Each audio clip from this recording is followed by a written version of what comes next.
Assalamualaikum warahmatullahi wabarakatuh. Ketemu lagi. Kali ini kita akan membahas kisi-kisi nomor 29. Membahas tentang sifat fisika dan kimia tanah. Perlu saya sampaikan, dalam tanah itu ada beberapa komponen. Ada batuan, udara, humus.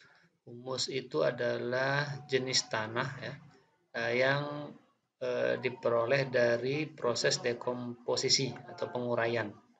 Biasanya pelapukan batang pohon, daun, dan seterusnya. Kemudian ada air, mineral. Mineral itu ada yang positif dan negatif. Ini contohnya. Kalium, kalsium ini positif, sedangkan yang negatif ada nitrat, fosfat, sulfat, dan sebagainya. Yang terakhir adalah komponen organik. Ini biasanya dihasilkan dari makhluk hidup, ya, komponen organik ini. Misalnya feses dari cacing tanah dan seterusnya, ya. Oke, ini komponen tanah. Kemudian kita membahas tentang sifat fisika dan sifat kimia tanah. Sifat fisika tanah artinya karakteristik tanah yang bisa terlihat langsung atau bisa diraba. Itu sifat fisika, terlihat tampak. Jadi ada tekstur tanah, itu yang lembut, kasar, dan seterusnya, struktur tanah, konsistensi tanah, warna tanah, suhu, kelembaban, porositas tanah. Porositas ini pori-pori tanah. Nah, ini kan bisa kita lihat saja. Kelembaban bisa dirasakan, dan seterusnya. Kemudian sifat kimia. Itu ada unsur hara, pH tanah, dan bahan organik. Bahan organik tadi diperoleh dari ini makhluk hidup ini, ya. Komponen organik. Diperoleh dari makhluk hidup tadi. Nah, di kisi-kisi itu dibunyikan bahwa disajikan data sifat fisika dan kimia tanah. Dan nanti ada berikut ini adalah sifat-sifat tanah. Ya, disebutkan nanti ya bisa saja fisika dan kimianya dicampur jadi satu, ya. Kemudian di situ kalian diminta mengidentifikasi, memilih dari sifat-sifat itu yang mana yang bisa mempengaruhi pertumbuhan mikroorganisme tanah dengan benar. Jadi kalau diprediksi ya soalnya kira-kira ya begini, ya. Sifat tanah yang dapat mempengaruhi pertumbuhan mikroorganisme tanah antara lain nomor 1, 2, 3, yang B 2, 4, 6, dan seterusnya gitu, ya. Jadi ada berapa gitu. Nah, ini kita bahas.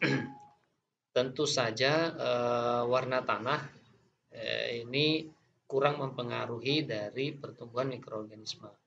Yang sangat mempengaruhi pertumbuhan mikroorganisme itu adalah sifat-sifat kimia tanah. Karena ini adalah makhluk hidup, ya, makhluk hidup ukuran kecil. Nah, dia lebih kepada sifat kimia. Karena kalau terlalu asam, ya dia bisa mati. Terlalu basah juga demikian. Unsur haranya sedikit, ya sumber makanannya juga sedikit. Jadi yang sangat berpengaruh itu adalah sifat kimianya. Nah, sedangkan sifat fisika itu, misalnya suhunya itu berpengaruh tentu saja. Ya, kalau suhunya tinggi, ya mana ada makhluk hidup mikroorganisme seperti di padang pasir gitu kan, dan seterusnya, karena suhunya tinggi. Porositas juga berpengaruh. Jadi tanah liat tempung itu kan porositasnya rendah, ya sedikit saja pori-porinya. Nah, itu juga mikroorganisme kurang bisa tumbuh berkembang di situ. Jadi yang kalau porositasnya baik, nah itu juga berpengaruh.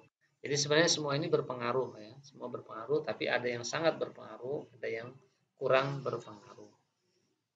Misalnya tekstur tanah ini kurang berpengaruh.